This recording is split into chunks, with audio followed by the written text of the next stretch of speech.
कि जैसे रात के 12 बजे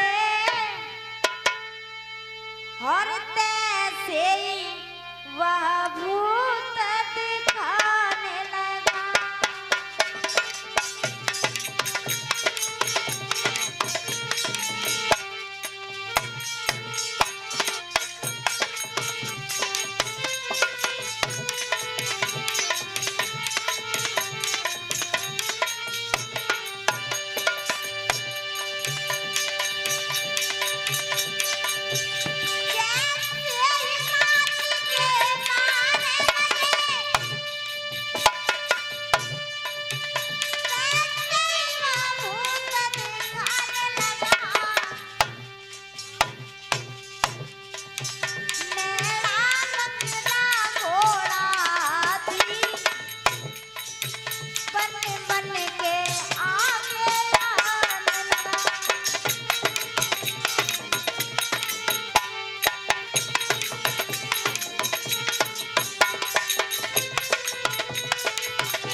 कभी मेढ़ा बनके, कभी बकरा बनके, कभी घोड़ा बनके जब तरह तरह के रूप धारण करके सामने आने लगा, तभी गोकर्ण ने कहा, भैया तुम कौन हो भैया?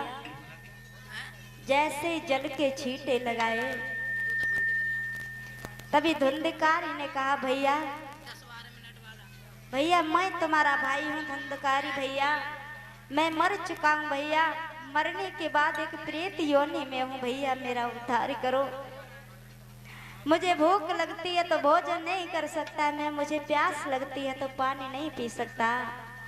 हाय हाय। जैसे ही गोकर्ण ने ये बात सुनी, कहा भैया तुम चिंता ना करो, सुबह होते ही हम जरूर कोई ना कोई उपाय सोचेंगे। तुरंत ही गोकर्ण सनत कुमार जी के पास गए। उन्होंने कहा, मेरा भैया प्रेत योनि में है, उद्धार के लिए कोई उपाय बताए।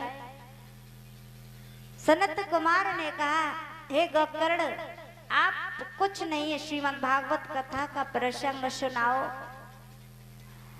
आकर के गोकर्ण ने तुरंत ही व्यास मंच बनाया, बड़ा ही सुंदर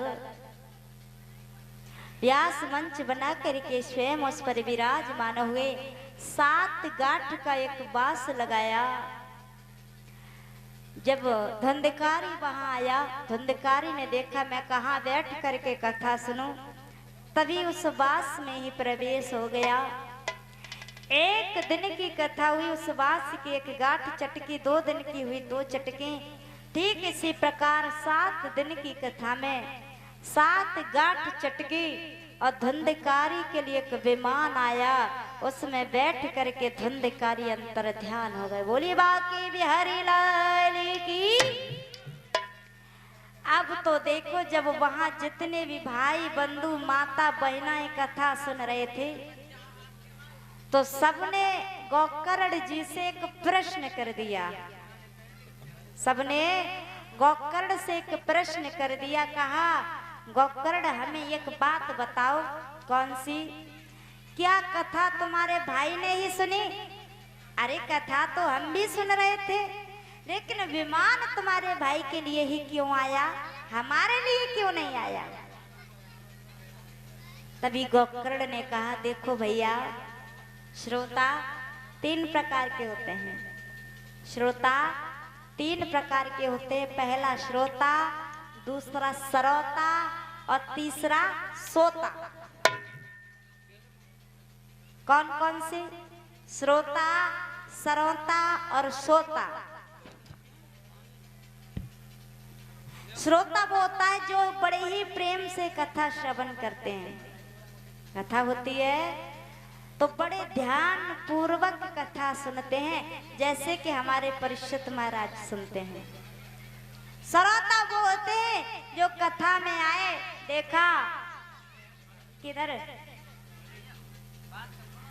चांदनी फटी हुई है, कुछ ना कुछ उसमें काट छाट करना, या कथा कहने वाले व्यास में ही कोई तर्कबाजी करना, यानी तर्कबाजी करना ये सरलताओं के काम होते हैं। लेकिन भाई बंधुओं, इस ग्राम के जितने भी गांव के भाई बंधु सबसे निवेदन करती हूँ, चाचा ताऊ सभी से कहते वक्ता वक्ता चाहे छोटा हो चाहे हो बड़ा, लेकिन उसकी वाणी से जो भी शब्द निकले बड़े प्रेम से सुनना चाहिए, क्योंकि पता नहीं भगवान की कृपा से या माँ भगवती की कृपा से उसके वाणी से ऐसा शब्द निकल जाए जो आपके जीवन में काम आए। बड़े ध्यान से सुनना चाहिए। तो तर्कबाजी करना ये सरलताओं के काम होते हैं। और सोता सबको वहां बिठा दो, बस इतने ही रह लो, अंदर बिठा दो सबको। हाँ भैया, आपके सभी चाचा ताऊ भाई बंधु सामने बैठे, तो जिन भाइयों का यहाँ काम है वही बैठे, बाकी के सभी कथा श्रवण करें। हाथ जोड़ के सभी से निवेदन है मेरा, बुरा मत मानना कोई भैया जी।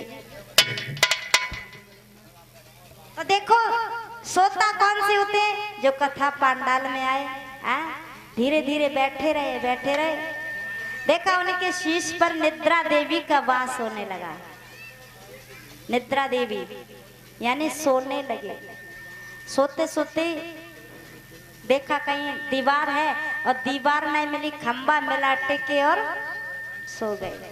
ये सोताओं के काम होते हैं। इसलिए कहते हैं कथा में आकर के सोना नहीं चाहिए, क्योंकि अगर कहते जो जागत हुए सो पावत हुए और जो सोवत हुए सो।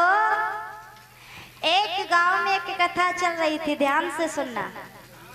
एक गांव में, जैसे कि आपके गांव में कथा चल रही है, इसी प्रकार एक गांव में चल रही थी। तो उस गांव की जो जितनी भी माताएं थी सभी कथा श्रवण करने जाती थी। तो एक दिन एक पत्नी ने अपने पति से कहा कि देखो तुम सारे दिन घर में ही पड़े रहते हो, ने का शर्म करो। कितनी सुंदर कथा हो रही है गांव में, कितने सुंदर कथा वाचक आए हुए हैं, आप कथा सुनने नहीं जाते हो। तो जो उनके जो पति थे ठाकुर साहब, ठाकुरानी ने जब कहा कथा सुनने चले जाओ, देखो बड़ी सुंदर कथा हो रही है। ठाकुर जी बोले चिंता ही मत करो, कथा जब हो रही है तुमने हमसे कही है तो हम सुनन जाएंगे। तो ठाकुर जी कथा सुनने को चले हैं, और जैसे ही चले ठकुरायन से बोले ठकुरायन, ए ठकुरायन ऐसा है सुनो, मैं कथा सुनने तो जा रहा हूँ, लेकिन कुछ हमें दे तो दो, काहे को प्रसाद लाने को। तो ठकुरायन ने कटोरा दे दो, ले जाओ। पूरी कथा सुन के आइयो, बड़ी सुंदर कथा हो रही है गांव में। तो पहुंचे कथा में, और जैसे ही कथा में जाके बैठ गए, जब बैठ गए कुछ देर तो कथा सुनी, बैठे कहाँ है सबसे पीछे जाके बोले आगे अगर बैठ गए सोए गए तो कोई हमें टोकेगा, तो पीछे बैठेंगे। पीछे बैठ गए, ऐसे ये खम्मा के टेक लगाए के जैसे ही बैठे तो कथा सुनते रहे, बोले बड़ी अच्छी कथा हो रही है, बहुत बढ़िया हो रही है। और धीरे धीरे उनके शीश पर निद्रा देवी को वास होने लगो, तो आंखें दोनों बंद हो गई, सोए गए। अब जब सोए गए तभी हुआ क्या, कथा समापन हो गई। तो कुछ देर तो बैठे, फिर लेट गए पंडाल में। कथा समापन हो गई, सारे जितने भी श्रोतागण थे चले गए। अब पंडाल के अंदर कोई नहीं रहो, बैठा कुछ ही रह गए, बे रह गए। अब उन्होंने क्या किया, अपने पेट पर धरे लो कटोरा और लेटे सो रहे हैं। तब जब पंडाल में कोई नहीं रहो तो घूमत घामते कुत्ता आएगा। हाँ, उसने क्या किया, टांग को उठाया और कटोरे में पेशाब कर दिया। उनको कुछ मालूम ना, सोए रही है। तो काफी देर जब हो गई, जब बिना की आंख खुली, कान लगे जा पंडाल में कोई ना है, तो बिन्ने क्या करो, उठे और कटोरा ही पहले देखो, कहने लगे हाय राम देखो तो सही जगह के कितने बढ़िया लोग हैं, कितने अच्छे हैं। हम तो सोए गए लेकिन प्रसाद हमारे कटोरा में रखे गए। तब बिन ने कछु ना सोचो समझो, कटोरा लगाओ और हाँ पी लो। सो कहता है ऐसी नींद में सोए गए, मैंने जाओ नहीं पतो कहाँ कथा चल रही, कब कथा को विराम होएगो, कब प्रसाद मिलेगो को देगो। तासु जाग के प्रसाद पाओ तो बढ़िया है, और सोए गए तो हो गए। बोली बाकी बिहारी लाल की।